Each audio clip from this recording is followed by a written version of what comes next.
The air changed before the cold did. It came as a smell, first iron and whetstone, the particular metallic sharpness that the old-timers in Harrow Falls called a frost warning. Most of the men who built that town were still young enough to believe winter was something you could outwork. They were wrong about that. October in Dakota Territory didn't ask permission. It simply arrived the way all irreversible things do, without announcement, without the courtesy of gradual, without any interest in what you had planned. By the time the peaks to the northwest were wearing fresh caps of white, Wren Calloway had not slept. She was 17 years old, and she sat on the edge of the narrow bed in the room she shared with her mother, the room they would share for 5 more days before it belonged to someone else. And she watched the light change through the single window. The glass was old and slightly warped, so the dawn came through, it wavering as if the world outside were liquid, as if nothing out there had fully decided yet what shape it intended to take. On her lap sat a journal, brown leather worn at the corners. The handwriting inside was precise and angular, the script of a man who had learned to write in a one-room schoolhouse and had made every letter deliberate ever after. She did not open it. She only held it. That is how you hold something that contains a person you no longer have access to. Not reading, not thinking, simply maintaining contact with the last solid thing. Her father had been dead for 3 years. Margaret Calloway was already awake on the other side of the room because Margaret was always already awake now. Sleep had become unreliable ever since the cough moved in, settled into her chest like a tenant who paid no rent and left the place in ruins. She stood at the small stove with her back to her daughter, boiling water for the tea she needed every morning to convince her lungs to cooperate with the day. Her shoulders had a particular set to them. Not defeated, not yet, but careful. The shoulders of a woman rationing her strength in small measured portions, the way you ration the last of your firewood when you are not certain the supply wagon is coming. Wren watched her mother's back and said, "The meeting is at 9. Margaret didn't turn around. "I know what time the meeting is. We should go early." The sound Margaret made was not quite a laugh. "There are no good seats in that room, Wren." She was not wrong. The Harrow Falls Town Hall was a single room that smelled of pine sawdust and the ghosts of 100 arguments conducted in tobacco smoke. The benches were raw wood green enough to have warped over the summer, and the space between them was so narrow that a grown man had to turn sideways to pass. It was not a room designed for comfort. It was a room designed for transactions, the kind conducted between people who held power and people who needed something from it. 4 men sat behind the long table at the front of the room. Men who owned things. Judge Warren Holt occupied the center chair. He was a large man with a softness at his middle that contradicted the hardness of everything else about him.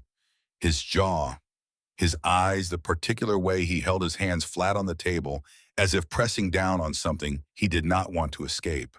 His watch chain caught the pale light from the window each time he shifted, a small gold reminder of the distance between his side of the table and theirs.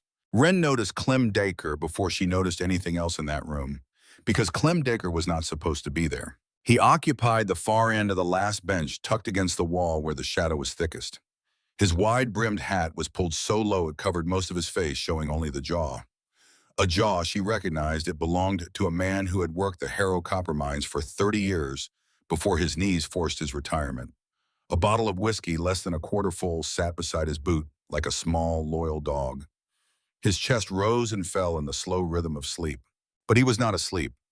Wren had known enough miners to understand the difference between a man sleeping and a man performing sleep. The stillness was slightly too controlled, the breathing slightly too deliberate.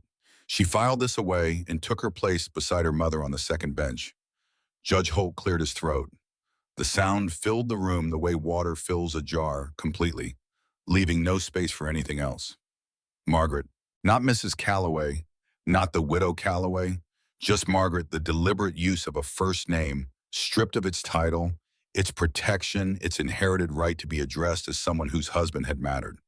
Holt had calculated the exact volume required, loud enough for the whole room to hear, intimate enough to diminish. "The board has reviewed your situation." His voice carried the practiced warmth of a man who has delivered bad news so many times that he has confused the delivery with the kindness. With winter coming and your current lack of means, we cannot have you continuing to occupy the cabin on town charter land. It's needed for the new assayer. Margaret's voice came out small and careful. Where will we go? Holt gestured toward the map pinned to the wall behind him. A gesture he had made many times before, but for many different recipients of many different forms of unfortunate news. Easy, practiced, the gesture of a man who has never had to receive one. The board has deeded you a plot, 3 acres at the edge of the territory line. It is yours free and clear. He said it with the warmth of a man presenting a gift. The 4 other men at the table arranged their faces into expressions of solemn generosity. Wren looked at the map. She knew the plot.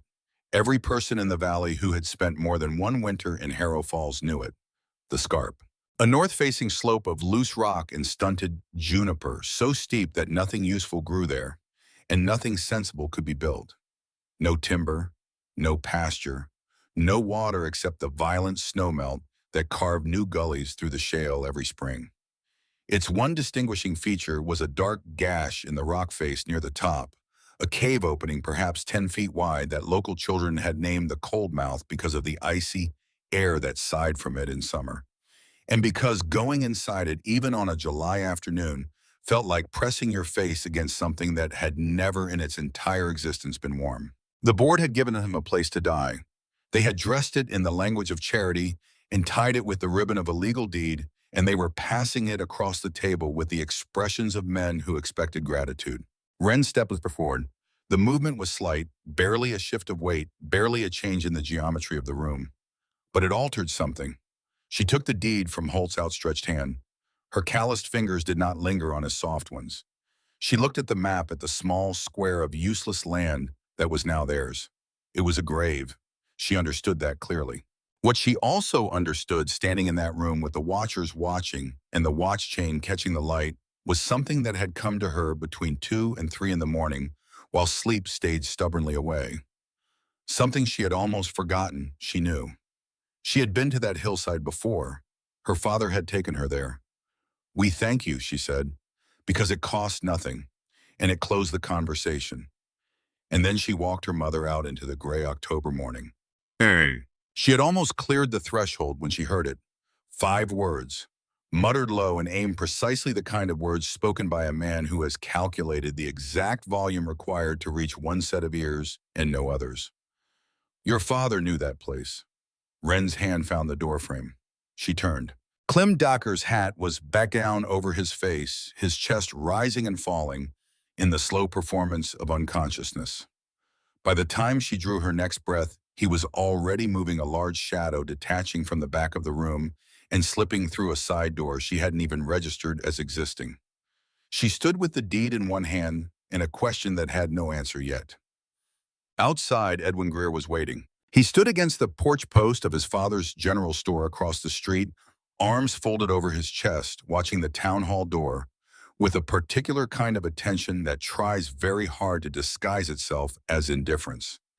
He was 19 years old, tall through the body, but not yet grown into his own height, his face occupying an uncertain middle ground between the boy he'd been and the man he was still deciding whether to become. His eyes had a quality of calculation that he mistook for intelligence, and that most other people found quietly unsettling.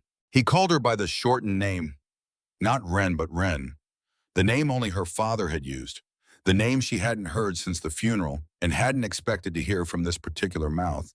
The muscles along her jaw tightened without any decision on her part. He pushed off the post as they passed.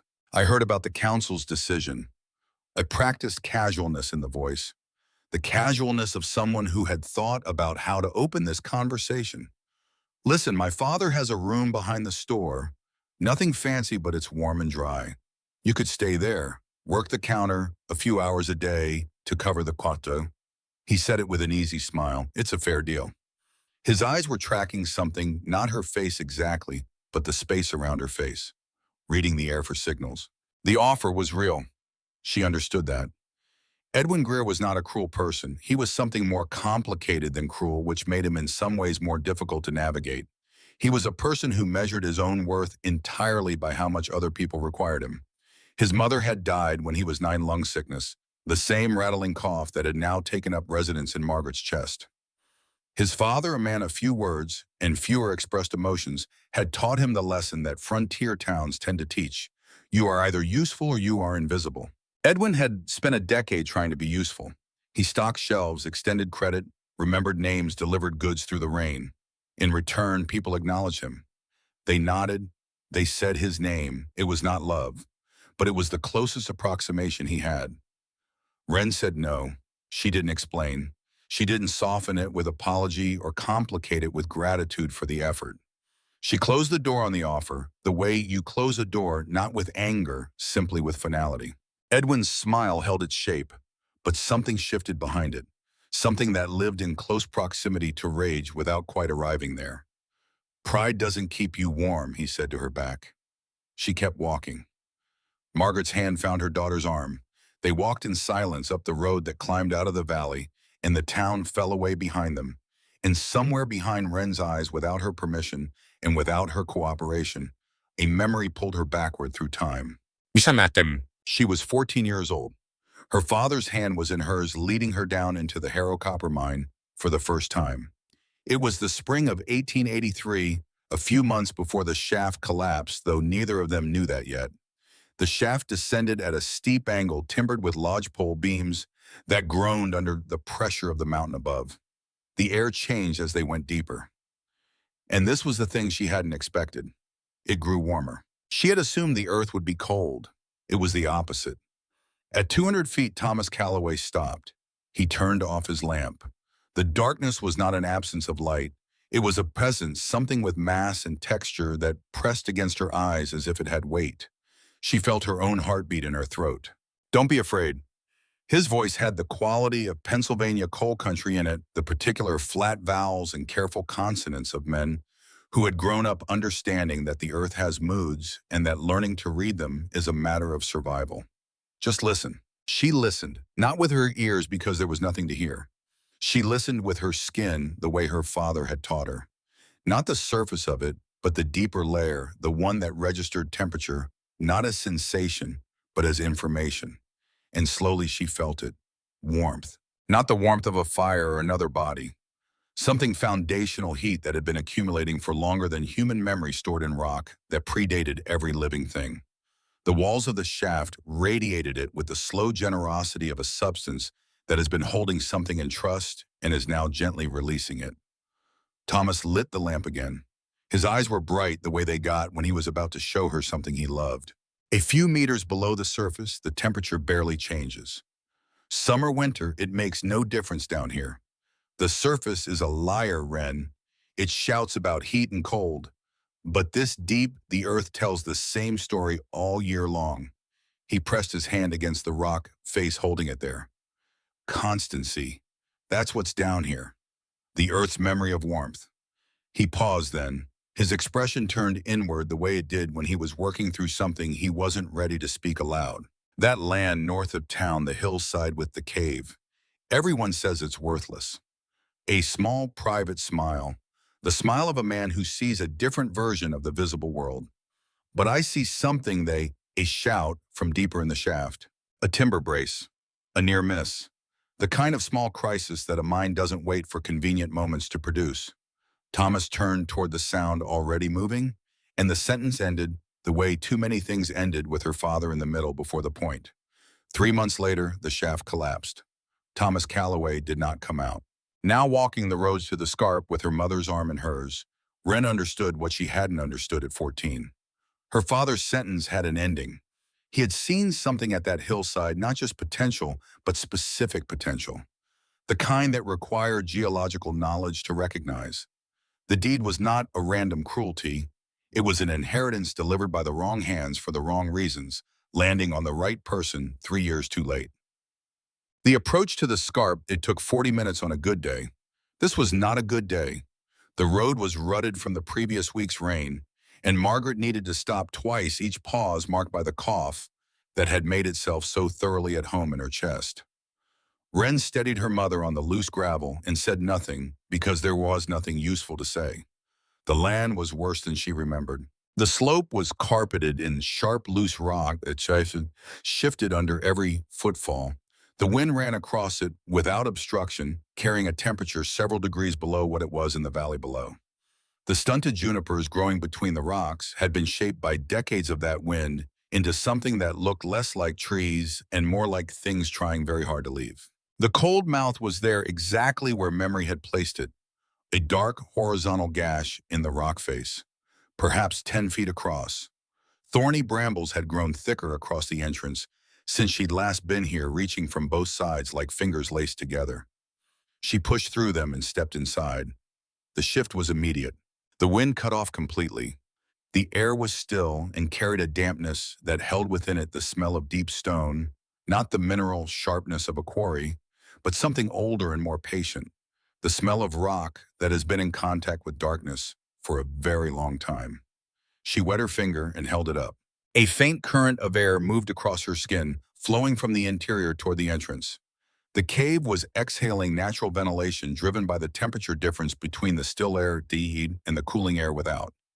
The mountain breathes, her father's words, rising whole from memory. She sat at the entrance and opened the journal. Then she saw them. On the flat stone outside the entrance, things that had not been there when they arrived. A set of mining tools arranged neatly, a spare pickaxe, a short-handled shovel, an iron chisel, old worn to the shape of use but sharpened with care. She crouched to examine the pickaxe's handle and found what she was looking at before she understood she was looking for it, a particular angle of wear on the blade, the evidence of a specific sharpening technique.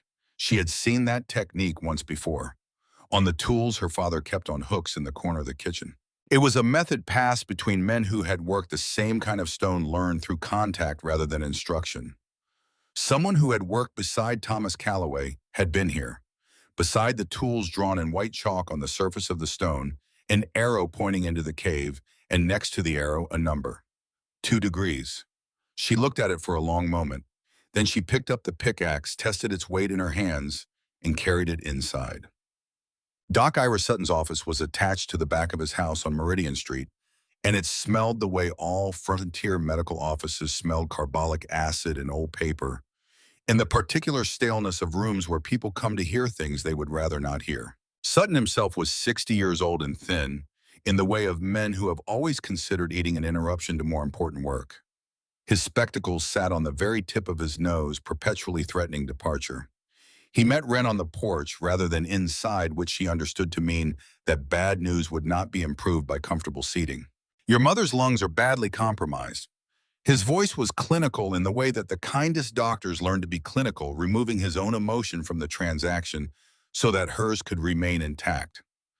"The tissue is scarred. If she spends the winter in cold, damp conditions or in a space filled with smoke, she will not see February." Wren kept her voice steady. "What does she need? Warm air, dry air, clean air, not warm for an hour and cold for 3. He removed his spectacles and rubbed the bridge of his nose. Consistently warm, consistently clean, over the entire winter. He turned to go inside, then stopped with his hand on the doorframe, the posture of a man who has decided after a moment's consideration to say one more thing. "Your father came to see me about 2 years before the accident, so around 1881. He wanted to know how mine air affected lung tissue. Specifically, he was researching whether a person could live underground without respiratory damage." A pause. He had very precise theories about ventilation, air exchange rates, humidity control. I believe he found his answers.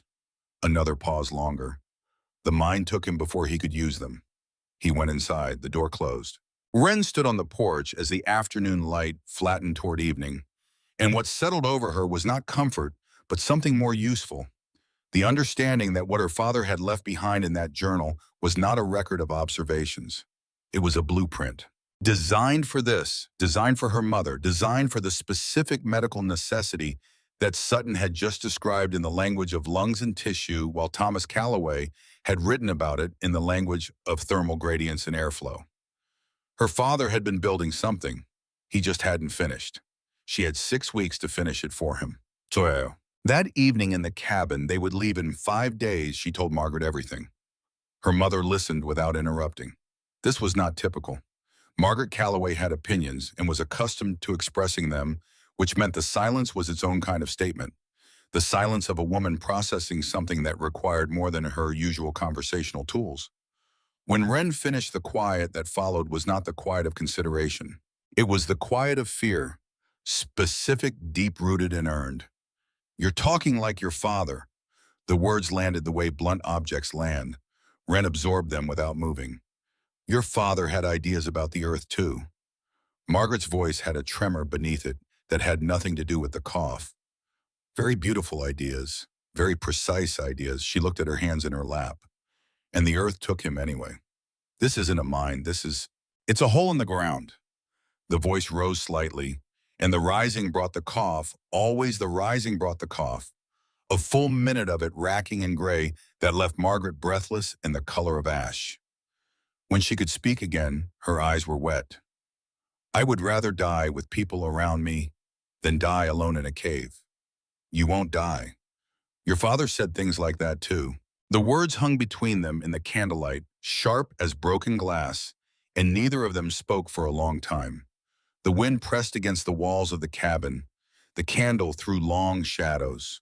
Wren looked at her mother's face, the architecture of it, the particular way fear had replaced whatever hope Margaret had carried into this day. And she understood something she could not have articulated before this moment. This conversation was not about engineering. It had never been about engineering. It was about whether the voice of a dead man could still be trusted to keep the living alive. Margaret straightened in her chair.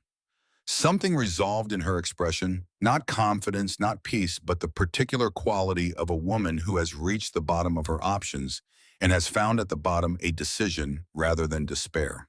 "Give me until the middle of November." Her voice was quiet, but the quiet of something that has been measured. "If the cave is not livable, by then truly livable, warm and safe, we go back to town. We accept whatever help is offered. Whatever is offered." A pause. "Even the Greer boy?" Wren opened her mouth, closed it. "Mid-November," she agreed. That night, she lay awake in the dark, and for the first time since the plan had arrived fully formed in the cold mouth of that hillside cave, she let the doubt in. Not speculation, genuine doubt. The architectural kind, the kind that doesn't attack a plan from outside but from within, finding the joints and asking whether they'll hold. What if her reading of the journal was wrong? What if the thermal properties of that specific rock formation were not what her father had cataloged? What if 40 feet of trench was simply not enough? What if she was a 17-year-old girl with a dead man's pickaxe and a theory inherited from a man whose theories had not ultimately saved him?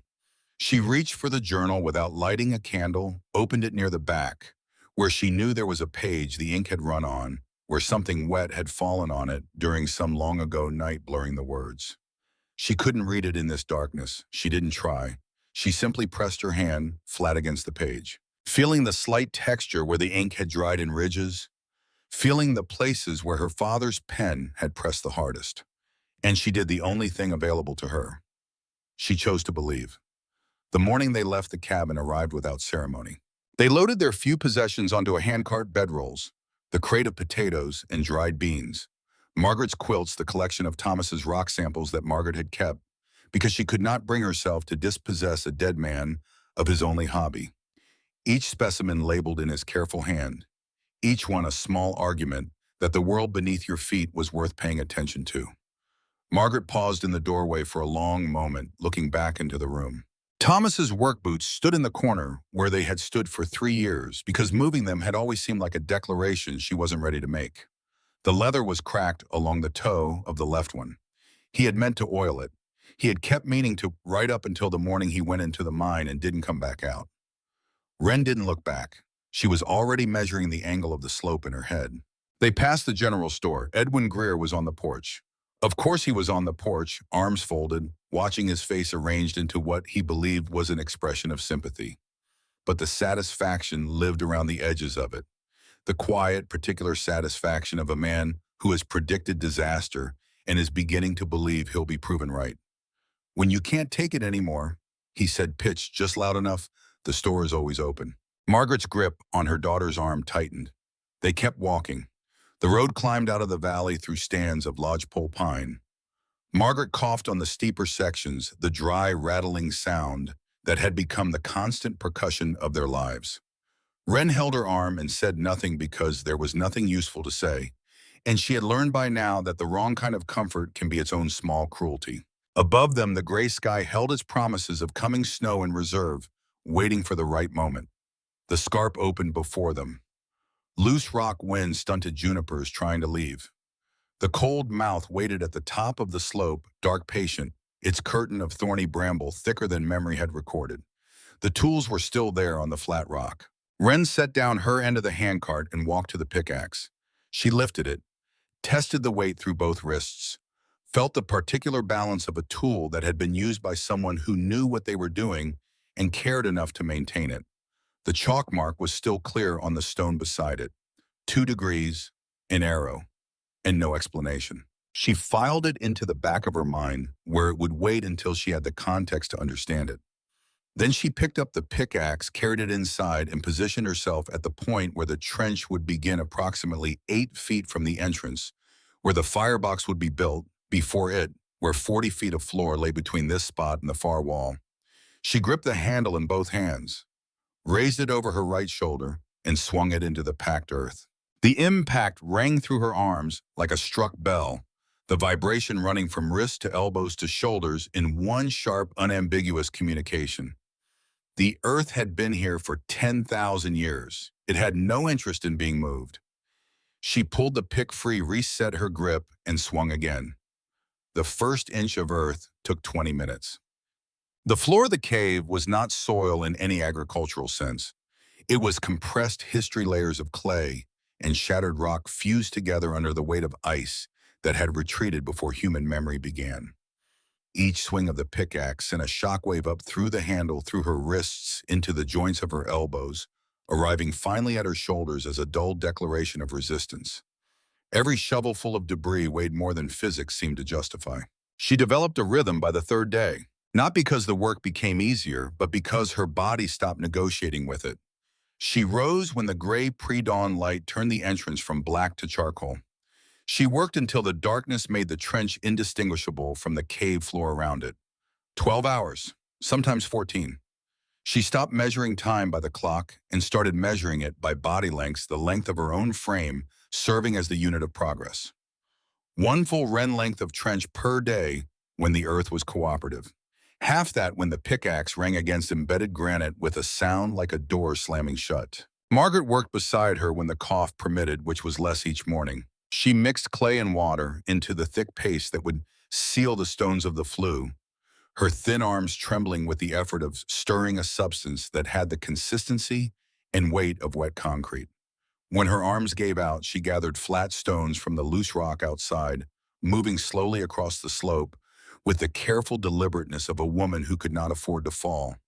She selected each stone by hand weight flatness, the particular way its edges related to the edges of its neighbors, and rejected any that wouldn't sit flush. It was painstaking work that left no visible monument.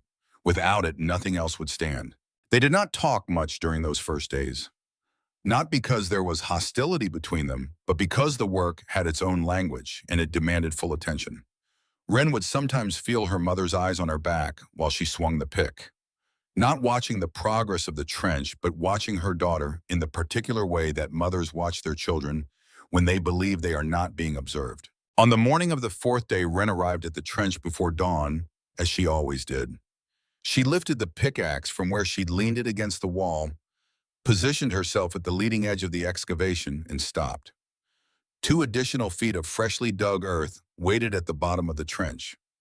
Earth that hadn't been there when she'd set down the tool the previous evening. She crouched at the edge of the new section. The work was careful and competent, done by someone who understood how to read compacted earth, where to set the point of the pick for maximum effect, how to use the natural fault lines in the till rather than fighting them. The distinctive angle of the pickaxe marks was familiar in a way she couldn't immediately locate. She stood and looked at the cave entrance. Nothing moved in the pre-dawn gray outside. No footprints in the loose rock that she could follow to any conclusion. She picked up the tool where the unknown hand had left it, settled into her stance, and continued from where the other person had stopped. This happened 4 more times over the following 2 weeks, always in the hours before she woke, always exactly 2 additional feet, Never more, never a note, never any indication of who had come in darkness to contribute their labor without being asked or thanked. The progress it created was the difference between possible and impossible. The math of the project, which had always been brutal, shifted incrementally toward something that could be completed before the deadline Margaret had named. Wren didn't mention it to her mother. She understood, without needing to reason through it, that acknowledging the help would require identifying the helper, which would require a confrontation she wasn't ready for. The work was being done. That was the truth that mattered. Bess Aldrich came to the creek below the scarp on a Tuesday afternoon. She stood on the opposite bank with a cloth bundle and the expression of a woman who has made a decision she knows could be argued against. She was 35 with a kind face that broadcast whatever she was feeling, which in a town that valued stoicism had always been a slight disadvantage. She thrust the bundle across the distance between them without preamble. Wool yarn, a tin of lard, half a loaf from that morning's baking. "Thomas doesn't know I'm here," she said. "He would be angry." Wren's first instinct was refusal, clean and absolute. She had built the wall of self-reliance around herself and her mother the way she was building the wall across the cave entrance, stone by stone with intention, because it was load-bearing. Taking charity felt like removing one of those stones, creating a gap through which something more dangerous than cold could enter. Then she thought of Margaret's shawl, worn thin at the shoulder where the mending could no longer keep up with the wear. She took the bundle. "Thank you." Bess's face relaxed. "I watch you from my kitchen window every morning." A brief pause, something working in her expression. "I've never seen anyone work like that. Not even the men in the mine." She left quickly, a woman returning to the approved world before it noticed her absence. Wren stood at the creek bank holding the bundle, and something shifted in the locked place she'd been carrying since her father's funeral. Not breaking open, nothing so dramatic, but moving. The way a door moves when the latch is old and the house has settled quietly, almost accidentally, just enough to admit a fraction more light. Frank Aldrich came on the seventh day with a mule-drawn cart loaded with Douglas fir. The lumber was good straight grain, seasoned for a year, the kind of material that represents real investment in both cost and time. He walked beside the cart rather than riding it, which Wren recognized as a gesture. A man arriving as a peer rather than on horseback as an authority. He was 52 years old, built with the solidity of someone who had spent 3 decades doing physical work that mattered. His hands were the hands of a man who understood wood the way a sculptor understands clay, not as a material to be forced into shapes, but as a substance that has its own logic, its own grain, its own opinions about what it will and will not become. He found her setting capstones on the first completed section of the flue, moving with the deliberate economy of a body that had learned to stop spending energy on anything beyond what was strictly necessary. She was covered in clay from knuckle to shoulder. Frank removed his hat. His voice had the particular gentleness of a man who believes he is about to prevent a catastrophe and is uncomfortable with how much it will require him to say. He described the lean-to he intended to build south-facing against the rock wall, a proper stone and mortar fireplace, set correctly warm-dry, structurally sound. The kind of thing a builder builds when he wants to demonstrate care. Then he told her about 1879. The family in the next valley. 3 of them. A shallow cave, a fire inside, no understanding of what the smoke would do when it had nowhere to go. He had been the one called to retrieve the bodies in the morning. The child was 6 years old. He told her the child had been the same age as his daughter Lucy. His voice dropped into a different register when he said it, not the register of professional authority, but of something that had been carried a long time in a space that didn't have a name. Wren listened to every word. She didn't dismiss his experience or his grief. Then she knelt beside the completed section of the flue, struck a match, lit a handful of dry juniper needles she kept for testing, and placed them in the firebox at the near end. The smoke did not rise. It did not billow into the cave. It was drawn downward into the stone-lined trench with a sound like an intake of breath, low resonant, the unmistakable signature of a pressure differential doing exactly what physics predicted it would do. Both of them watched the smoke disappear into the earth. Frank's jaw tightened. That's just wind. The temperature difference between the air in the flue and the air at the chimney end creates a draw. 40 feet of horizontal passage gives that draw more pull than any vertical chimney you've ever built, because the differential accumulates over the full length rather than dissipating at the opening. She met his eyes. Your fireplaces lose 90% of their heat up the flue. They pull cold air in through every gap to replace the warm air they push out. You're not heating homes, Frank. You're heating the skitbedime. He looked for doubt in her face. It was a thorough search and it found nothing. That's poetry, not physics. My father spent 11 years reading this rock. She held his gaze. I'm reading his notes. The silence between them had the quality of two people standing on opposite sides of a canyon, each certain the ground beneath their own feet is solid. Frank replaced his hat. He said he would leave the lumber. His voice when he said it had the particular gravity of a man saying something he believes will serve as a eulogy. He walked back toward town with his shoulders set in the posture of a craftsman who has done his due diligence. Wren looked at the stack of Douglas fir on the cart he'd left behind and understood without any satisfaction that she would use every board of it, not for the lean-to he'd imagined, but to seal the cave entrance he'd believe would kill them. Judge Warren Holt arrived on the fifth morning riding his bay gelding up the slope with the careful authority of a man who owns the ground his horse walks on. He sat in the saddle for a long moment, looking down at the scene below him. The cave mouth still open, the trench running from it like a surgical incision 40 feet planned, 15 currently excavated. The spoil piles rising on either side.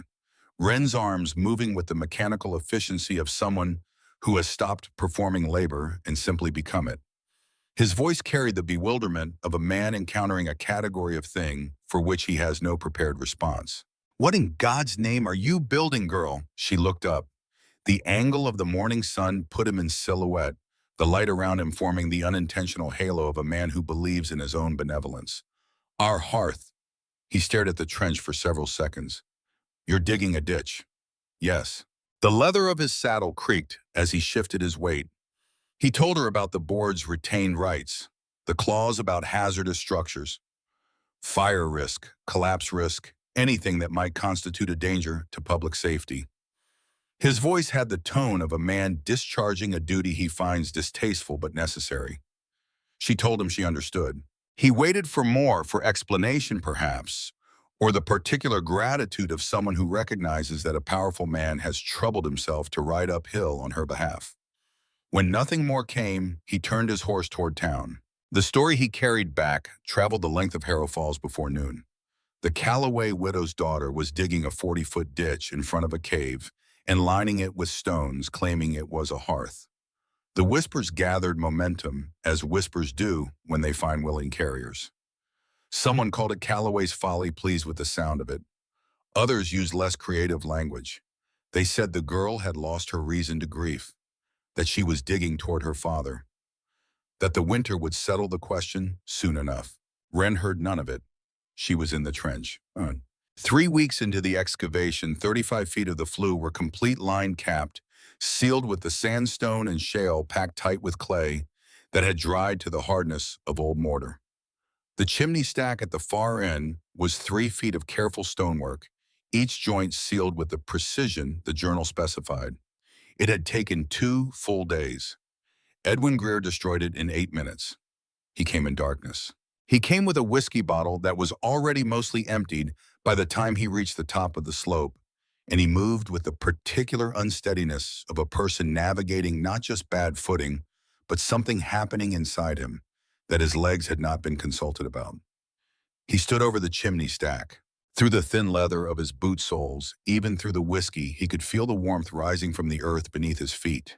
Stored heat from 35 feet of stone-lined flue below, radiating upward through packed earth as gently and steadily as breath. The system was working. Even incomplete, even untested at full capacity, the fundamental principle was demonstrating itself to anyone standing in the right spot, with enough attention left to feel it. He kicked the stack. Once testing, twice harder. The third time was something else entirely, an act that had no relationship to logic or strategy.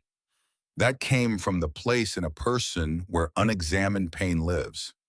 The place that has been told its whole life that usefulness is the price of visibility, and that has just watched a 17-year-old girl refused to need him with a completeness that felt in the dark and in the whiskey like a verdict on his entire existence.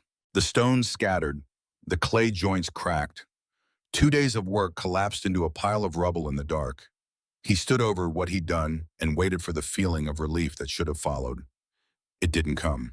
What came instead was a hollowness so complete it had its own texture, the specific emptiness that follows an act committed not from strength, but from the absence of it. He sat on a rock near the ruined stack for a long time. The whiskey bottle ended up broken somewhere in the dark. When he finally left, his boot prints were pressed deep into the soft earth beside the rubble. The distinctive tread of a specific pair of boots sold from a specific inventory. Wren found the destruction in the earliest light before even the pre-dawn gray had fully arrived. She stood before it for a moment that stretched. Her body was very still. The stillness of something about to break or something choosing not to. The trembling in her hands was not cold. She looked at the boot prints in the soft earth. She looked at the broken glass. The whiskey bottle's label was partially legible. She understood what she was looking at. She was not certain. There was a difference between those two things that would matter later. Margaret appeared at the cave entrance, saw the rubble, saw her daughter's face. She asked who had done it, not with anger, but with the practical urgency of someone who wants to know what kind of problem they're dealing with. Wren picked up the pickaxe and began clearing the debris. That afternoon, she walked into town. The bell above the Mercer General Store announced her arrival, and when Edwin looked up from the nail bins he was sorting and saw her standing in the doorway, something passed across his face. Not guilt in its simple form, but the more complex expression of a person bracing for a specific kind of impact they believe they have earned. "I need wire and hinges." Her voice was level. Her face disclosed nothing. "I'll pay with labor. 1 day in your stockroom." Edwin blinked. He had prepared himself for accusation. He had not prepared himself for commerce. "I thought you didn't need anyone." "I don't need charity. I'm buying supplies." She worked his stockroom the following day for 8 hours, organizing inventory with the same systematic precision she brought to everything, while Edwin found himself unable to stop watching from behind the counter. He had imagined many versions of how this encounter might go. He had not imagined this one, the version where she treated him with the polite, businesslike neutrality one extends to a stranger whose feelings are beside the point. The absence of anger was worse than anger would have been. It communicated clearly that she had seen what he'd done, understood what had driven him to do it, and concluded that he did not merit the energy of her contempt. She left without reference to the chimney stack. She didn't look back from the doorway. She rebuilt the stack in 2 days.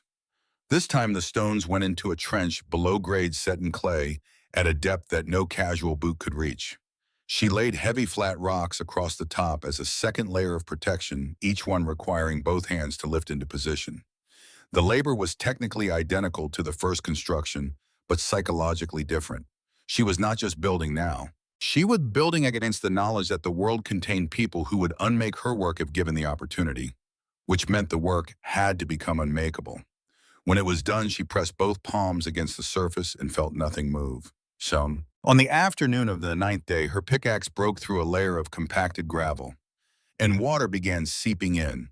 Not a rush, nothing dramatic enough to call an emergency in the first moments. Just a slow and consistent upwelling from below, as if the earth had been waiting patiently for exactly this moment to reveal what it had been holding in reserve. She watched the water level rise.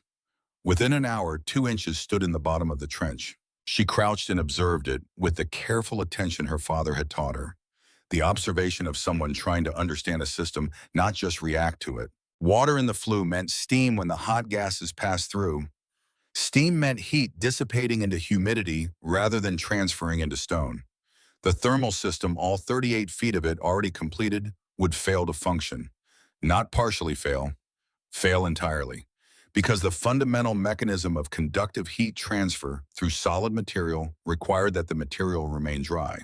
She had accounted for compacted earth. She had accounted for embedded granite. She had not accounted for a hidden seam of groundwater sitting below the gravel layer, precisely where the final section of the flue needed to run. She sat in the trench with her legs in the cold water, her wrists on her knees, and for the first time since the plan had arrived fully formed in the cave weeks ago, the architecture of her determination developed a crack, not a collapse, a crack running through the load-bearing wall, the kind of crack that doesn't announce structural failure but raises the question of it. Margaret was watching from above. She had seen her daughter's back through every variety of difficulty these past weeks. The back of exertion, the back of fury after the sabotage, the back of exhaustion on the nights when the work ran past moonrise. She had never seen the back Ren was showing now. The back of a person who has run out of the thing they have been running on. Ren opened the journal. The pages were slightly damp from the air in the cave, and she handled them with the involuntary reverence of someone touching something irreplaceable.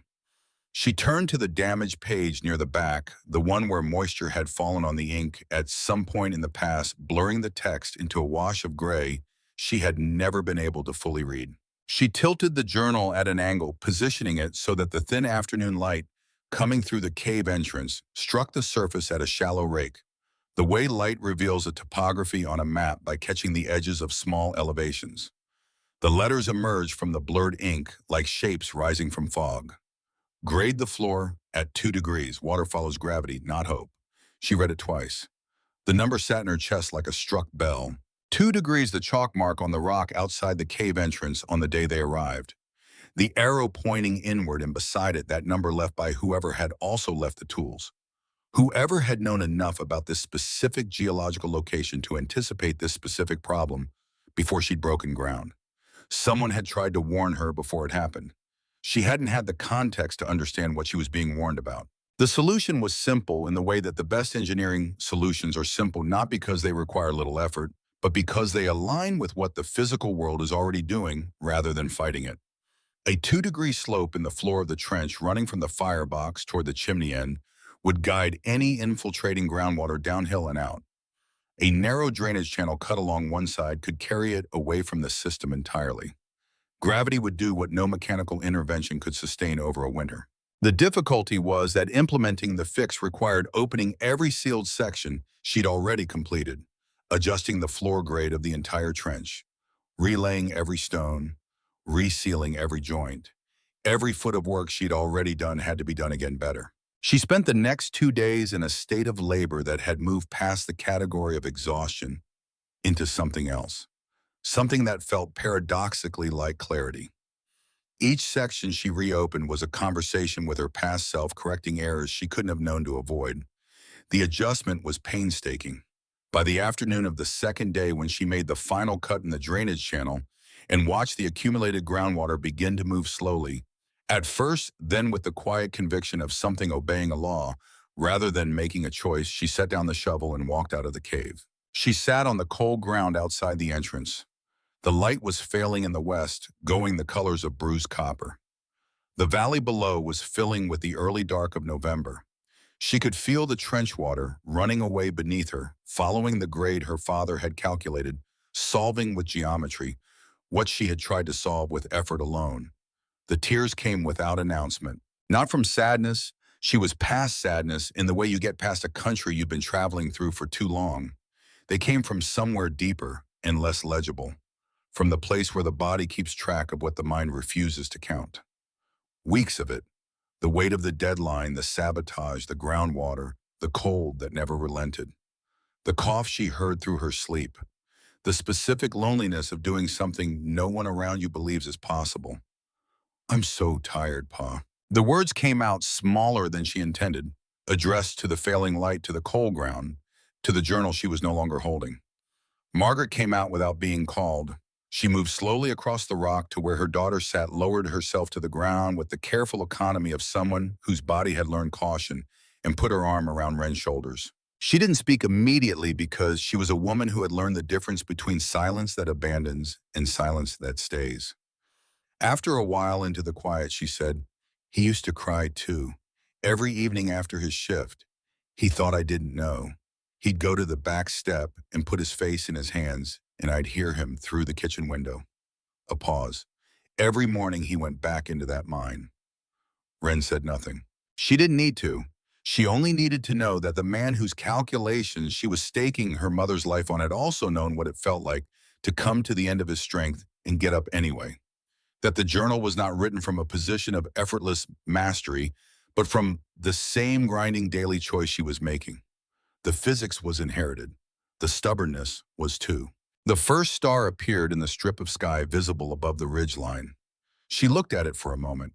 Then she stood up, went inside, and returned to work. The cave was sealed on the 2nd of November, 13 days before the deadline Margaret had named. The wall across the entrance was built from Frank Aldrich's Douglas fir, supplemented by salvage planks from an abandoned storage shed in the next valley that Wren had disassembled and carried up the slope board by board over 3 trips. She framed the opening with care, leaving space for a door built from double planks in a single window. The glass she traded Margaret's silver brooch for completing the transaction without mentioning it to her mother until the glass was already set in its frame and the trade was irreversible. Margaret looked at the window for a long moment.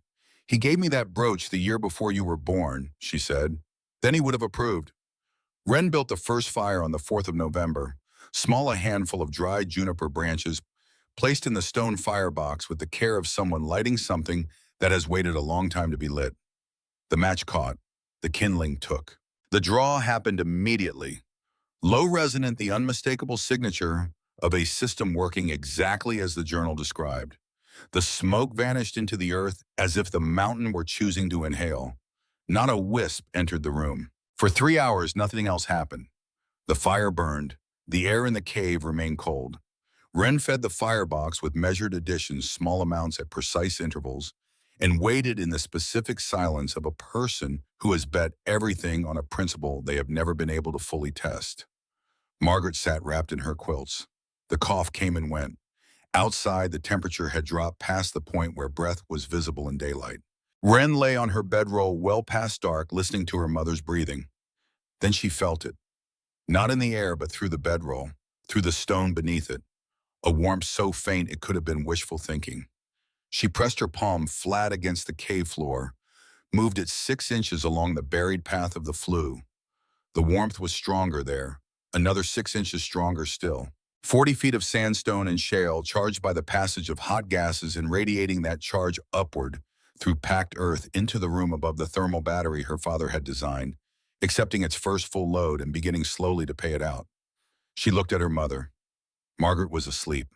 Her breathing was steady in its rhythm and clear in its quality, the kind of breathing a body produces when it is not fighting for air, but simply using it. No cough. For the first time in months, no cough accompanied the act of sleeping. Wren lay with her palm flat on the warm floor and felt a relief so complete it bypassed every category she had for ordinary feelings, arriving instead at something that lived near grief, because it had cost nearly as much.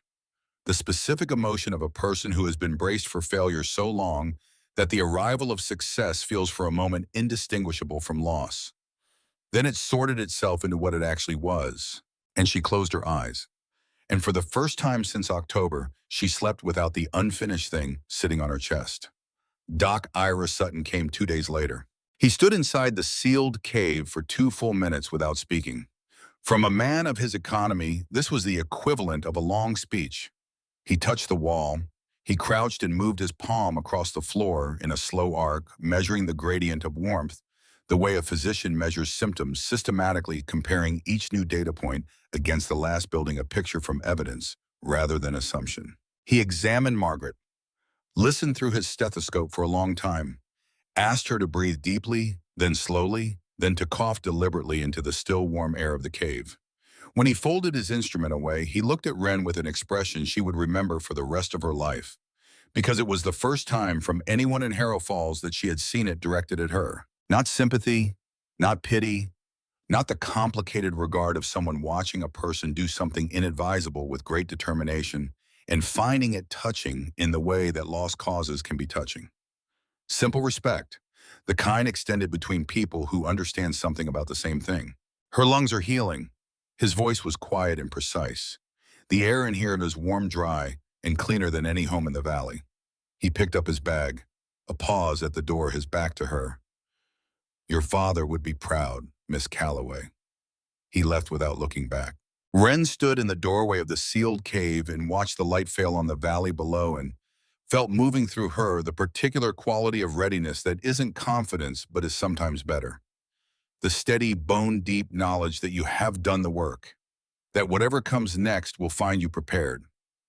that the mountain at your back has been charged with weeks of careful fire and will hold its warmth for as long as it needs to. She went inside. She set 3 more branches in the firebox. She listened to the draw take them. Whatever was coming, it would have to get through 40 feet of stone first. The warm day arrived on the 11th of January like a confidence man, generous, persuasive, offering exactly what everyone wanted to believe. By noon, the temperature had climbed to 43 degrees. Children in Harrow Falls shed their coats in the street. Men stood in doorways with their faces turned up to the pale winter sun, talking about the Chinook wind coming off the western slopes, talking about early spring, talking with the easy certainty of people who have survived enough winters to believe they can read them. Women opened windows that had been sealed since October, releasing the accumulated indoor air. Of months, the smell of wood smoke, boiled meals, bodies, and close quarters. The whole town exhaled. Wren stepped out of the cave and stood on the ledge above the valley. The warmth felt wrong. It was too generous, too sudden. The sky was the particular shade of blue that looks polished rather than natural, the kind of blue that has no depth behind it. She breathed in and identified what she'd been half aware of since waking. A metallic edge in the air, faint but unmistakable. The scent of barometric pressure dropping faster than weather should drop it. Her father had written about this in his mine safety notes. When the pressure falls quickly, the air tries to equalize itself, which is another way of saying the world is preparing to become something else entirely. She went back inside. She checked the wood supply, 2 weeks of fuel stacked against the far wall built past what seemed necessary because something in her had insisted on it. She checked every joint in the cave wall, pressing her fingers into the moss-packed gaps, feeling for drafts that weren't there. She checked the chimney draw by holding a lit splinter near the firebox opening and watching the flame angle steadily inward. She ran her hands along the buried flue stones, reading them through the packed earth, looking for any change in temperature that might indicate a crack in the seal. Everything was ready. She didn't know for what. She fed the fire, sat down, picked up the journal, set it down again. Outside, for the first time in weeks, the wind had gone completely still. The blizzard of January 12th began at 1:15 in the afternoon, which history would remember as a specific cruelty. The timing calculated, it seemed to catch the maximum number of people outside coatless, in the middle of ordinary tasks. The temperature had been 43 degrees. Within 5 minutes of the storm's arrival, it was 23. Within 30 minutes, it was below zero, and still falling as if zero were merely a landmark. The cold was passing through on its way to somewhere more serious. The wall of darkness that came from the northwest had no precedent in most people's experience. It was not a cloud formation. It was a discontinuity, a hard edge between the world as it had been and the world as it was about to be, moving across the valley at locomotive speed. The wind arrived before the snow did, which gave it the quality of a warning no one had time to act on. It hit the buildings of Harrow Falls as a physical force. Several men were knocked from their feet. A shutter tore from the front of the general store with a sound like a gunshot. And then the snow came and there was no longer any meaningful distinction between ground and sky. Visibility dropped to nothing. Not near nothing, the actual perceptual zero of a whiteout where a person cannot see their own hand at arm's length, where the concept of direction becomes theoretical, where the town you have lived in for years becomes a rumor. Livestock in the open fields turned their backs to the wind by instinct and walked. They walked until they reached fences, pressed against the fences, until the fences gave way, then walked out into the open prairie, where the cold finished what the disorientation had started. In Frank Aldrich's home, the finest built cabin in the valley, constructed with 30 years of craft and the best materials available in Dakota Territory, the storm found every weakness that skill alone cannot eliminate. Wind at that velocity doesn't respect craftsmanship. It finds the physics of a building and exploits it. The slight gap where 2 log courses meet, the joint around a window frame where the chinking has compressed over 3 winters, the threshold beneath a door that fits perfectly in summer but has shifted with the freeze-thaw cycles of autumn. Through each of these, the storm inserted itself.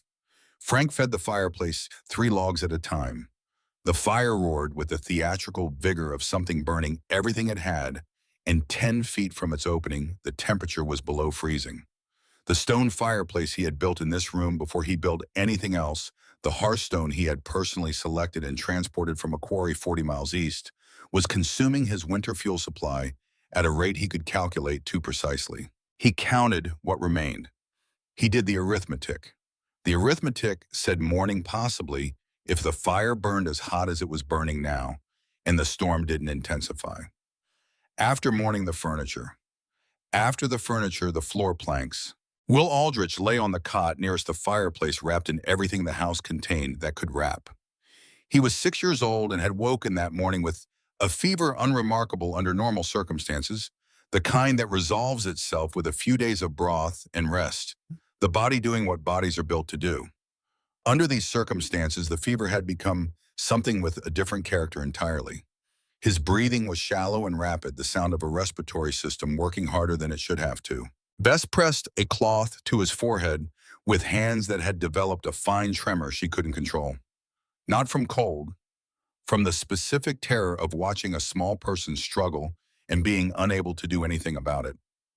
Lucy sat beside her brother with her hand over his, 7 years old, and too old not to understand that the adults in the room were afraid.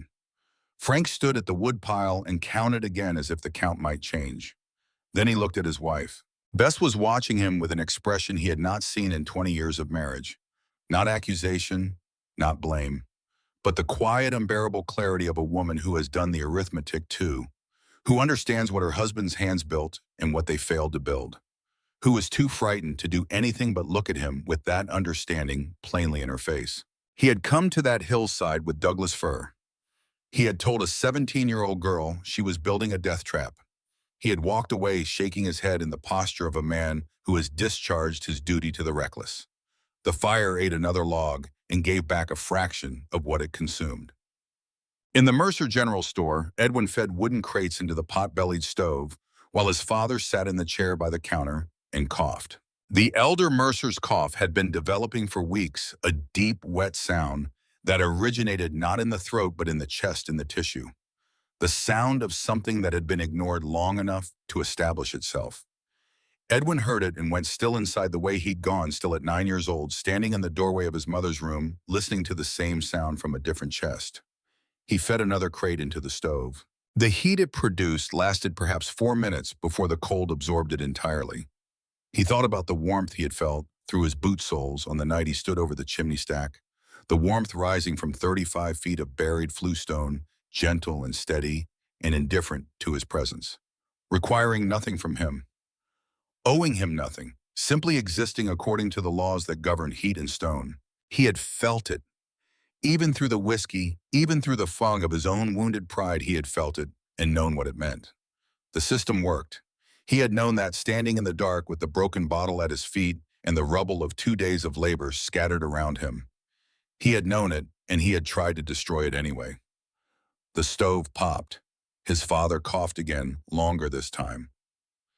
Doc Sutton had 3 patients on the floor of his surgery, a man whose feet were already showing the black discoloration of serious frostbite, a woman with a cut above her eye from a shutter that had failed, a teenage boy who'd been caught in the open between the schoolhouse and the livery stable and had made it to the doctor's door by following the sound of the wind rather than any visible landmark. Sutton worked by the light of 2 candles because the window in the surgery had cracked from the pressure differential and he'd stuffed it with rags that reduced the draft without addressing it.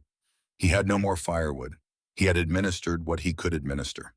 He sat on his stool between patients and let himself think for the first time about the cave on the hillside north of town, about the 2 minutes he had stood inside it pressing his palm against a warm floor, about what a 17-year-old girl they had built from a dead man's notes inside the cold mouth.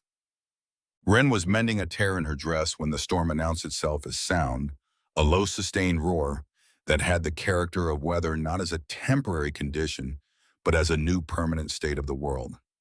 Through the sealed wall, it arrived as atmospheric pressure rather than specific noise. The candle on the table burned straight.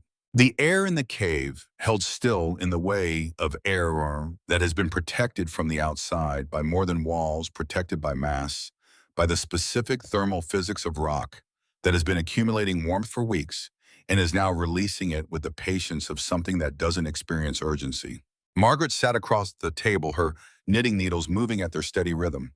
The yarn was the wool Bess had brought in on that Tuesday afternoon by the creek work now, into a shape that was beginning to resemble a garment.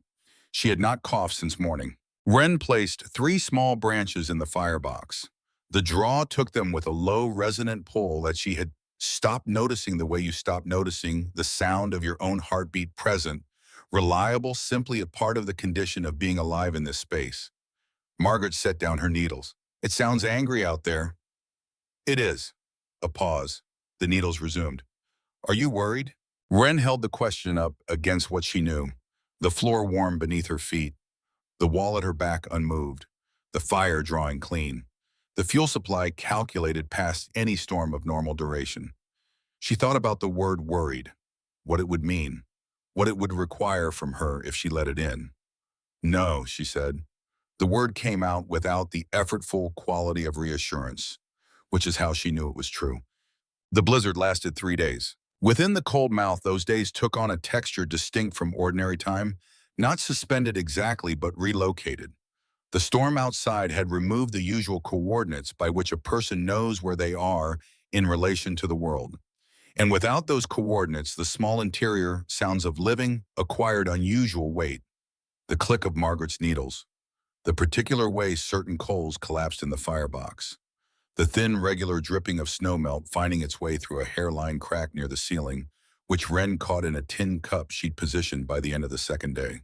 On the second night, when the wind had settled into its long-sustained roar, and the darkness outside the small window was absolute, Margaret set down her knitting and began to talk.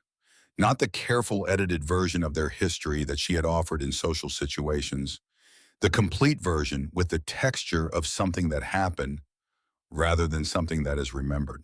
She told stories about Thomas that she hadn't told before. The time he'd miscalculated a timber support and had to spend a full shift fixing his own error, while the other men worked around him without comment, because in a mine you don't discuss a man's mistakes while he's correcting them. The way he'd been frightened of horses his entire life, but had never told anyone because miners weren't supposed to be frightened of horses. The arguments they'd had about money, about staying in Harrow Falls versus moving on, about whether the copper mine would last another decade or whether they were already watching the beginning of its end. Then she told what she had not told. He knew his lungs were going. Her voice had the quality of something that has been carried in a closed space for a long time and is finally being given air. The mine dust, he could feel it before I could hear it.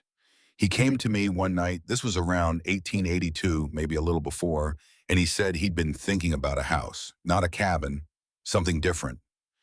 She looked at her hands in her lap. He said he had found a hillside north of town with a cave in it, and the rock was the right kind, and he thought a person could live inside it through a winter if they built it correctly. He had drawings. The fire crackled. I didn't understand the drawings, but I understood the expression on his face when he showed them to me. It was the same expression he had the night you were born when they put you in his hands for the first time, and he just looked at you. Not smiling exactly, more like he was looking at something he'd been trying to calculate for years and had finally seen the answer to. She looked up. He wasn't building a house, Wren. He was building a promise. The mine took him before he could keep it. A long pause. But you kept it. You built what he couldn't finish. You kept his promise. Wren looked at the journal on the table, the leather cover worn at the corners, the pages dense with her father's precise handwriting, the diagrams that had guided every decision of the past 6 weeks. She had read those pages as a technical document. She had extracted from them specifications, measurements, material, requirements. She had followed the instructions the way you follow a blueprint. But sitting in the warm cave, the blueprint had produced, hearing her mother's voice name, what the document actually was. She understood for the first time what she had been holding. Every calculation about thermal mass, every note about drainage angles, every specification for stone selection had been written by a man who knew he was losing time, who was trying to compress into ink everything his family would need after he was gone. The physics was the language. The message beneath it was something that predated every scientific principle it described, something as old as the first person who built a fire for someone they loved. Her father had been building something, not a heating system, not a shelter, a 40-page love letter written in the only dialect he had ever fully trusted. She reached across the table. Margaret took her hand without looking. They sat in the warm cave her father had designed with his love, and her hands had built with her labor, while the blizzard spent its last strength against the stone. On the morning of the 15th, the storm broke. The temperature stood at 20 below zero under a sky so clear and cold it looked like polished steel. The valley below the scarp was remade, the landmarks of Harrow Falls visible as geometric suggestions under drifts 10 feet deep, the familiar geography of the town reduced to a white abstraction interrupted by rooftops. The silence that followed the storm's end was the silence of a world that had been scoured clean of sound. Frank Aldrich and Clem Docker left the town hall at the same time, moving in the same direction without having explicitly agreed to do so. The emergency meeting had gone the way such meetings go when the emergency has already happened, full of plans that were too late for the crisis at hand, suggestions that required resources the crisis had already consumed. Holt had talked about organizing a logging party. The men in the room had done the arithmetic about the snow depth. The arithmetic won as arithmetic tends to. Frank had stood up because he couldn't think of anything else to do. There's one place that may still be warm. He hadn't needed to say where. Every man in the room knew where. Several of them had used the words Calloway's Folly in the past 3 months. A few of those men were looking at the floor now rather than at Frank. Holt's response came from the comfortable certainty of a man who has not yet been required to test his assumptions against physical reality. They can't have survived. Clem Ducker stood up from the back corner of the room. The movement had the quality of something geological, slow, inevitable, preceded by nothing that could have predicted it. He was 65 years old, surviving on a pension from the mine, and whatever purpose he could construct for himself out of the material of daily habit. He occupied the category of town fixture, present, unremarkable, neither consulted nor excluded, simply there. The girl is alive. His voice was rough from disuse, but it carried the weight of a man who has spent decades learning to distinguish between things he knows and things he merely believes. Thomas Calloway understood how to live inside stone. His daughter understands it too. I've seen what she built. He looked around the room at the frozen faces, the desperate faces, the faces of men who had mocked a 17-year-old girl into a hillside and were now being asked to go to her for rescue. I'm going. Aldrich, are you coming? Frank was already moving. The journey was 2 miles through snow that in places reached their chests. They broke the path with their bodies, which is the least efficient way to move through deep snow and the only option available to them.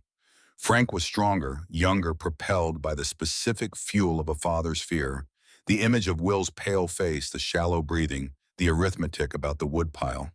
Clem moved with the deliberate mechanical patience of a man who has spent decades doing difficult things in places where panic is the most dangerous option available. Frank fell the second time on a section of trail that had drifted particularly deep. When he went down, his legs did not respond to the instruction to get up.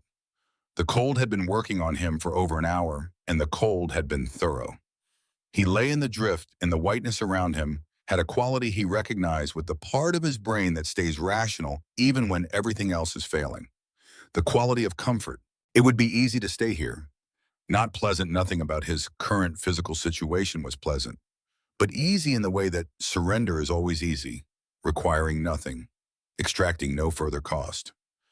Clem's hand closed around his collar. The grip was not the grip a man his age should have been capable of. It was the grip of someone drawing on a resource that wasn't located in muscle.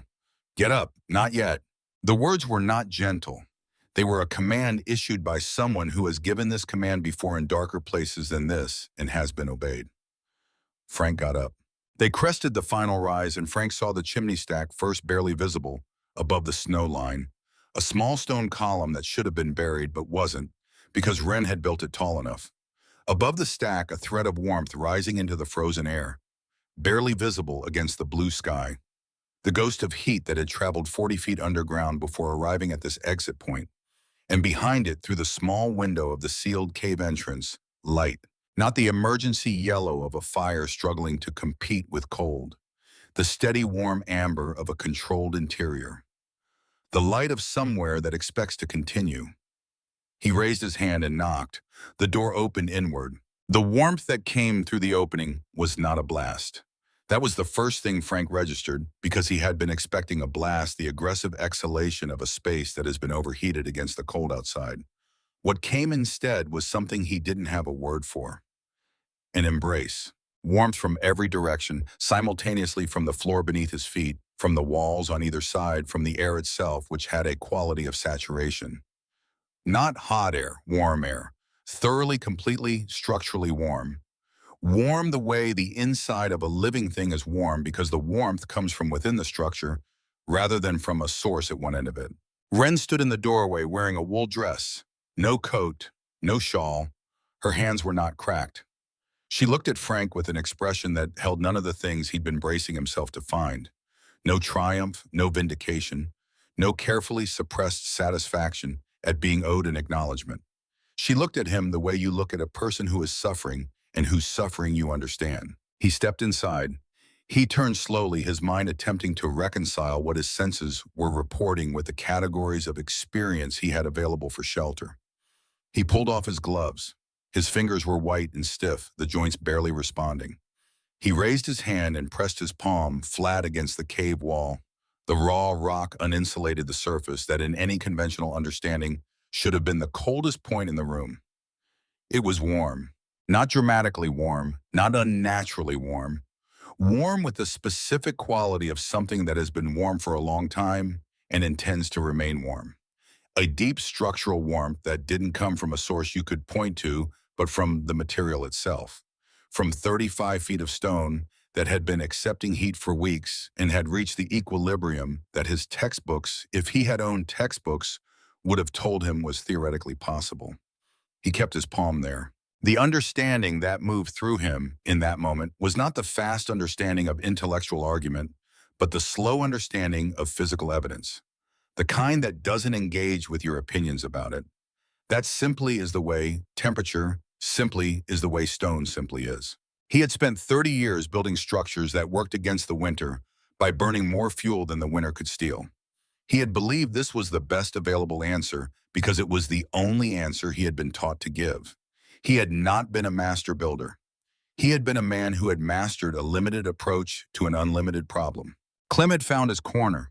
He sat on the warm floor with his back against the wall, eyes closed, his face carrying the expression of a man who has arrived somewhere he intended to arrive and is allowing himself to feel the fact of it.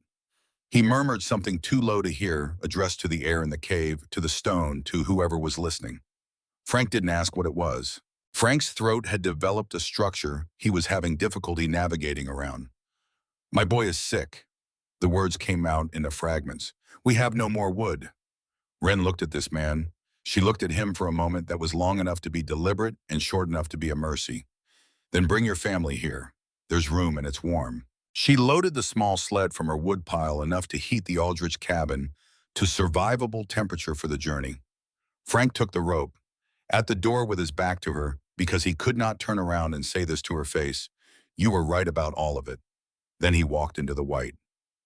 The Aldrich family arrived that evening.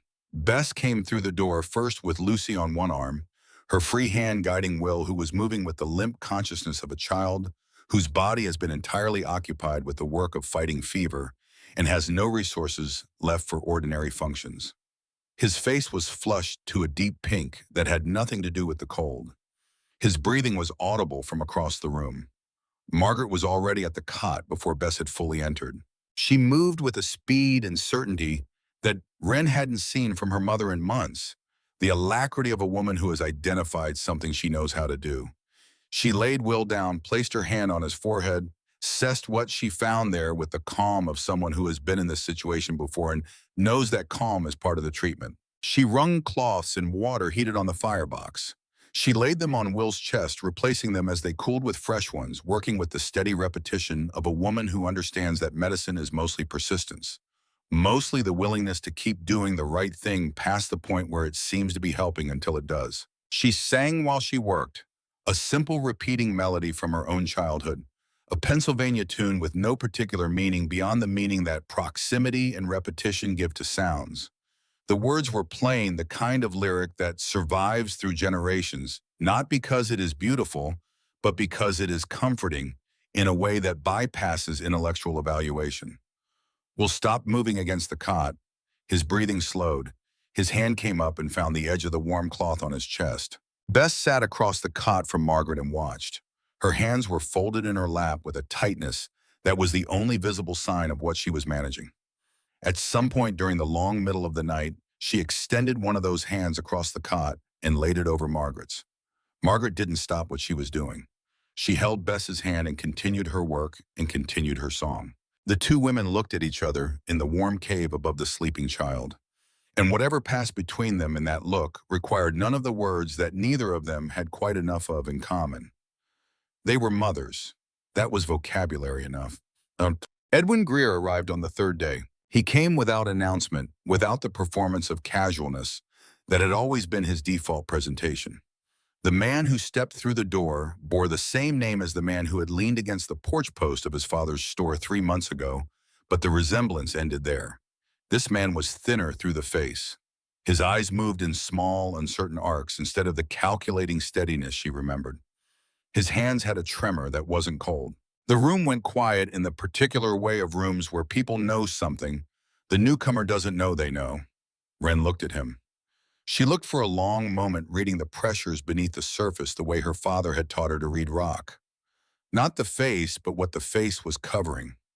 She saw the 9-year-old boy who had stood beside his mother's bed, listening to a sound that his father had never discussed it again, hearing it now from his father's chest in a coal store. She saw the chimney stack scattered in the dark, the broken glass, the footprints in the soft earth. She held both things at once, the harm he had done and the harm being done to him. And she felt in herself the resistance she hadn't acknowledged until now, the part of her that wanted to use the door as the instrument it could be. She let the resistance exist. She looked at it without flinching.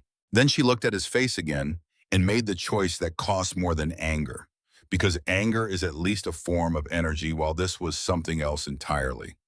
"Is your father all right?" Edwin's mouth opened. Nothing came out for a moment. "I don't know. I have to go in the morning." "I'll give you wood for the trip." He sat down heavily against the wall. The collapse wasn't physical. His body remained upright, technically functional. What collapsed was something structural in the architecture of how he had always presented himself to the world. Some load-bearing element that had been under stress for longer than he'd admitted. The tears came without sound, which meant they had been accumulating behind a very controlled surface for a very long time. Bess Aldrich from across the cave looked at his boots, the specific tread pattern of a specific pair of boots, the same pattern she had seen pressed into the soft earth beside the chimney stack ruins 6 weeks ago. She looked at Wren. Wren shook her head once. Minimal. Absolute. Bess looked back at Edwin, at the silent tears, at the specific quality of a person paying a debt they cannot articulate the terms of. She understood. Some reckonings don't happen in words. They happen in the slow, unglamorous work of becoming a different person than you were. Edwin left before dawn. The journey to his father's store and back took 4 hours through snow that had compacted enough to be navigable, but not enough to be easy. He fell twice. The second time, he stayed down long enough to become aware of the choice he was making by getting back up. There was nothing heroic about it. He simply could not locate a reason compelling enough to justify staying down, so he got up, which is a different thing from wanting to, and sometimes the only thing available. He carried his father up the hill on the sled the old man bundled in everything the store contained and arrived at the cave door with blood in his gloves and nothing left of himself that wasn't being spent on the last few yards. He did not ask for acknowledgement. He didn't stay near the door waiting for someone to notice what he'd done. He found a space along the wall, sat down, and looked at his bleeding hands with the expression of someone examining evidence of something they're not yet sure they understand. 2 more families arrived over the next 2 days, guided by Frank, who made the journey 3 times, widening the path slightly with each crossing. The cave that had been built for 2 now held 14 people. It was crowded and uncomfortable in the way that survival always is life, at full requirements, stripped of everything not directly related to continuing. But it was warm, and after the first hour, nobody mentioned it anymore. That was the thing about warmth that comes from the structure itself. You stop noticing it, the way you stop noticing your own heartbeat. It simply becomes the condition of being alive in that space. This time, on the second night when the children were asleep on the cave floor, and the adults were arranged in various states of exhausted wakefulness. Margaret set down her knitting and began to talk. Not the careful edited version of their history, the complete one. She told them about Thomas, the specific Thomas, not the general one, the man who had been frightened of horses his entire life, who had burned toast with impressive consistency despite 20 years of practice, who had cried in private after difficult shifts because he believed that a man who didn't feel things would eventually stop being able to read them, and reading the earth required feeling it. She told them about the night he'd come to her with the drawings, the hillside, the cave, the system he had worked out on paper with the precision of someone who understands that love is not a feeling, but a practice, a set of decisions made in advance of the circumstances that will require them. He wasn't trying to build a comfortable house, Margaret said to the room, to the firelit faces, to the warm dark. He was trying to build a future. For me, for Wren. He knew what the mine was doing to his lungs, and he was trying to build something that would still be standing after it finished. The room was quiet, with the quality of quiet that gathers around true things. Wren looked at the journal on the table and finally understood it completely. Not as a technical document, not as a set of instructions, but as what it had always been: a love letter 40 pages long, written in the only dialect her father had trusted himself to be fluent in. The thermal calculations were his version of "I love you." The drainage specifications were his version of "I will take care of you."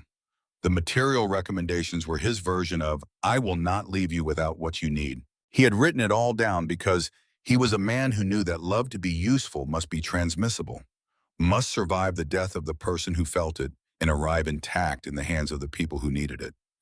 She reached across the table. Margaret took her hand without looking. They sat in the warm cave her father had designed with his love, and her hands had built with her labor, while the blizzard spent its last strength against the indifferent mountain. The aftermath took shape slowly, the way damage always reveals itself, not in the storm's violence, but in the stillness that follows. 2 people had died in Harrow Falls during the 3 days. The livestock losses were near total. Every wood supply in town had been consumed. The community that emerged from the storm was not the community that had gone into it. The comfortable certainty that had characterized Harrow Falls before January 12th had been burned along with the furniture. Judge Warren Holt came to the coal mouth in March on foot, carrying his hat. He placed a document on the table without ceremony. 10 additional acres surrounding the scarp, deeded free and clear, with a notation in the margin in his own handwriting, with the gratitude of the board. He did not stay. He did not offer the word apology, because some men are not built with access to that particular vocabulary. And Wren understood this without requiring it to be different. She accepted the deed with the same silence with which she had accepted the original one, receiving it as information rather than as judgment on the past. The unmarked crates began appearing at the cave entrance in the spring. Wire hinges, nails, bags of good quality mortar materials from the Mercer store inventory, delivered without invoice or explanation. Wren used everything without comment. The crates kept coming, irregular in timing, but consistent in content for 2 full seasons. She never mentioned them to Edwin. He never mentioned them to her. They had developed without any explicit negotiation, a fluency in the dialect of things understood but not spoken. Frank Aldrich returned to the coal mouth one evening in June when the snow was gone from everything except the highest ridgelines. He sat at the small table across from Wren, and they shared the particular silence of 2 people who have been through something together that they have not yet discussed and are deciding whether to discuss it now. "Why didn't you make me understand?" The question carried no accusation. It was a genuine inquiry, the question of a craftsman trying to identify where in the process the error occurred. "When I came with the lumber, why didn't you force me to see it?" Wren considered the question with the care it deserved. "Because I didn't know how to trust anyone," she said it quietly. "I only knew how to trust stone." Frank was quiet for a moment. "I only knew how to trust wood." They looked at each other across the table. 2 people who had spent their working lives in conversation with different materials, had developed different fluencies, had arrived at the same winter from opposite directions. Frank picked up a spent match from the table and used it to draw on the frost of the window pane, a frame solid and properly joined with a horizontal system beneath the floor running toward a distant chimney. His craft integrated with her physics. Neither of them named it. They both looked at the drawing and then at each other, and Frank adjusted one line based on a slight inclination of Ren's head. And Ren changed the angle of the flue path with a small movement of her finger on the glass. It was not her invention or his. It was the thing that two kinds of knowledge make when they stop competing. Clem Dacre waited until Frank left, until the cave was quiet in the late evening, until Ren was alone at the table with the journal and the remains of the day. Then he reached into his coat pocket and placed a stone on the table beside her cup. Red sandstone threaded with dark shale, small enough to close a hand around, worn smooth by years of handling. Not the smoothness of waterwork or windwork, but the smoothness of human contact. The unconscious fidget of a man working something in his pocket the way other men work a coin or a button. The stone of someone who has been carrying a thing so long it has taken the shape of his grip. Ren picked it up. She knew the composition immediately, the same formation she had excavated in the trench, the same material her father had labeled in his collection as ideal for thermal masonry. But this particular stone had been carried by someone else. He gave it to me the week before the shaft collapsed. Clem's voice came out roughed, as if the words were the first things he'd said in a long time that had required more than conversational effort. Said to hold on to it, said it was the future.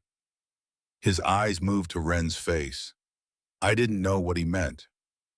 A pause. I understand now. You left the tools, the chalk mark. Thomas talked to me about this hillside. We had that conversation more than once in the months before the accident. He was working through the problem of the groundwater seep at the lower end of the flue. He'd solved it on paper. Clem's hands rested on his knees still. 2 degrees. Follow gravity, don't fight in the water. Why didn't you tell me straight out? Because if I'd handed you the solution, you'd have built his cave. He looked around at the walls at the door with its tight-fitted frame at the floor that had been warm under his back all winter. The way you did it, this is yours. He gave you the knowledge. You made the thing. Ren held the stone. It was warm from Clem's pocket, and it would grow warmer from her hand, and it would hold that warmth for a measurable time after she set it down, which was the central property of the material and had been the foundation of everything she'd built. She closed her fingers around it. She didn't say anything because the stone had already said what needed saying. Yeah. The years arranged themselves around the coal mouth, the way years arrange themselves around anything that proves itself gradually without ceremony, accumulating the weight of demonstrated truth. The Callaway hearth people called it, and the name held the way names hold when the thing they describe has proven itself past argument. It spread through the territory the way useful things spread, not through announcement, but through people arriving in Harrow Falls, expecting one kind of town and finding another. They came expecting log cabins chinked against the cold. They found homes built into hillsides, half buried in the stable temperature of the earth, heated by long horizontal flues that ran beneath stone floors and surrendered their warmth to the building's bones before releasing spent air through distant chimneys. The buildings were Frank Aldrich's in their carpentry square, solid, correctly joined. And they were Ren Callaway's in their thermal design oriented to the earth rather than against it. People who slept on warm stone floors in February called it extraordinary.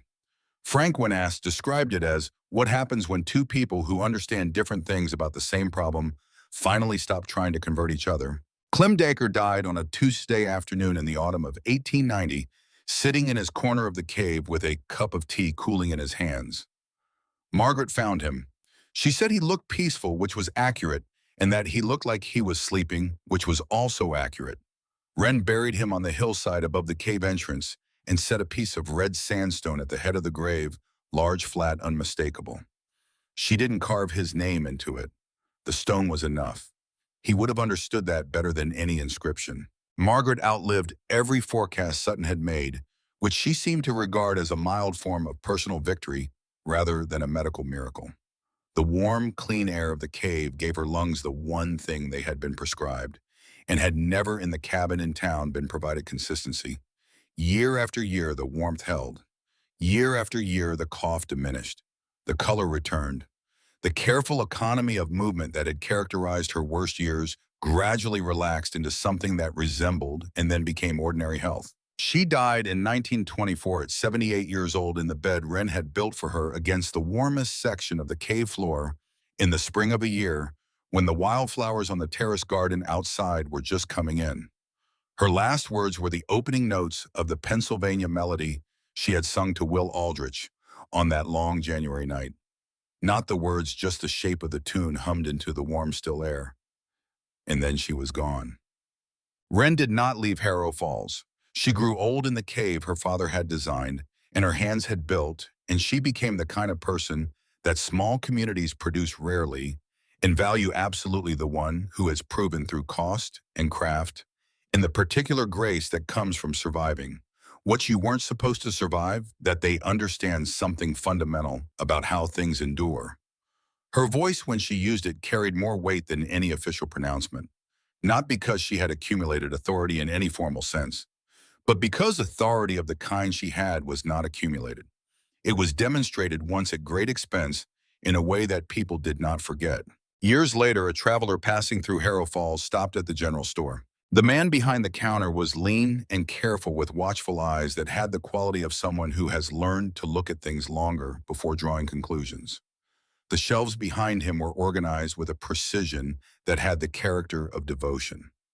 Edwin Greer, approaching 40, had become someone his 20-year-old self would not have recognized, which he had arrived at through the same method most people arrive at: becoming better slowly, with considerable difficulty, without any single dramatic moment of transformation.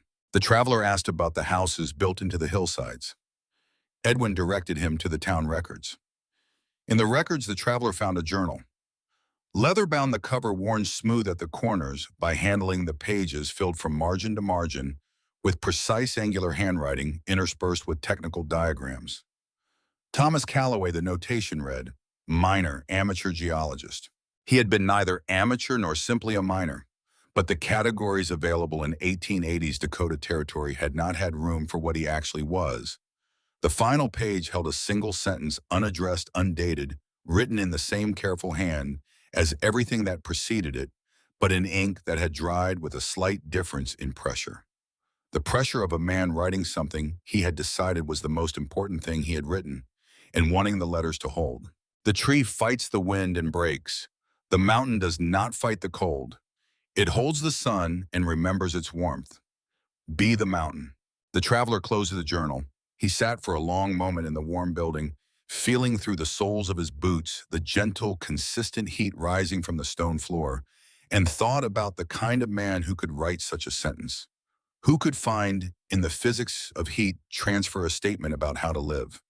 Who could love his family so completely that the love survived him in the form of engineering? He stood. He walked outside into the clear Dakota air. On the hillside to the north, above the clustered rooftops of Harrow Falls, a thin wisp of warmth rose from a small stone column barely visible against the slope. The chimney stack, still standing after all these years, still performing its patient function at the far end of 40 feet of buried stone. In the window of the door, set into the rock, a warm light glowed with the quality of something that has been tended for a long time. Not the urgent brightness of something burning against the dark, the steady, unhurried light of something that expects to continue. Someone was home, the mountain remembered.